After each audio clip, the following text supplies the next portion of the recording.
ایک چھوٹے سے قصبے میں ایک پرانا ویران اسکول تھا جو پہاڑی پر واقع تھا۔ اسکول کی دیواریں ٹوٹی ہوئی تھیں۔ قصبے کے بچے اکثر رات کو اسکول سے عجیب آوازیں سنتے تھے، لیکن کوئی وہاں جانے کی ہمت نہیں کرتا تھا۔ ایک دن 4 دوست علی، سارا، بلال اور فاطمہ نے اسکول کا جائزہ لینے کا فیصلہ کیا۔ وہ جاننا چاہتے تھے کہ کیا افواہیں سچ ہیں۔ جب وہ اسکول کے قریب پہنچے تو سورج ڈوب رہا تھا اور آسمان نارنجی رنگ کا ہو رہا تھا۔ جیسے ہی انہوں نے اسکول کے اندر قدم رکھا، دروازہ زور سے چرچرا کر بند ہو گیا۔ اندر کا ماحول تاریک اور سرد تھا۔ ہوا میں گرد اور کسی بوسیدہ چیز کی بو تھی۔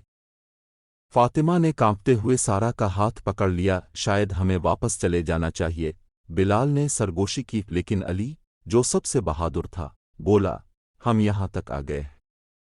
چلو ذرا ادھر دیکھتے ہیں۔ چاروں دوست لمبے، سنسان راستوں پر چلنے لگے۔ ان کے قدموں کی آواز خاموشی میں گونج رہی تھی۔ اچانک انہیں ایک مدھم سرگوشی سنائی دی۔ کون ہے؟ سارا نے کانپتی ہوئی آواز میں پوچھا۔ کوئی جواب نہ آیا، لیکن سرگوشی جاری رہی اور زور سے سنائی دینے لگی۔ ایسا لگ رہا تھا جیسے کوئی ان کے نام پکار رہا ہو، ایک کر کے، علی، سارا، بلال، فاطمہ۔ وہ خوف زدہ ہو کر ایک دوسرے کی طرف دیکھنے لگے۔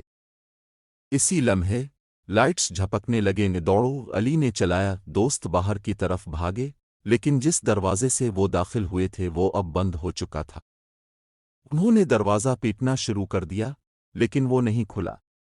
سرگوشیاں اور تیز ہو گئیں، جیسے وہ چاروں آوازوں میں گھرے ہوں۔ اچانک ایک سیاہ دار شکل راہداری کے آخر میں نظر آئی۔ وہ ایک لمبی شکل تھی جس کی آنکھیں سرخ چمک رہی تھیں اور ایک پرانی پھٹی ہوئی چادر اوڑے ہوئے تھی۔ وہ شکل ان کی طرف آ رہی تھی اور اس کا ہڈیوں جیسا ہاتھ ان کی طرف بڑھا۔ یہ جگہ چھوڑ دو، وہ سرگوشی میں بولی۔ ڈرے ہوئے بچے ایک ساتھ اکٹھے ہو کر دعائیں کرنے لگے۔ اچانک کھڑکیاں زور سے کھل گئیں اور ایک تیز ہوا کا جھونکا راہداری میں داخل ہو گیا۔ سایہ دار شکل ہوا میں گھل گئی اور دروازہ چرچراتا ہوا کھل گیا۔ بچے بغیر پیچھے دیکھے اسکول سے باہر بھاگے اور تب تک نہیں رکے جب تک وہ قصبے کی حفاظت میں واپس نہیں پہنچ گئے۔ اس دن کے بعد کوئی بھی دوبارہ اس پرانے اسکول کے قریب نہیں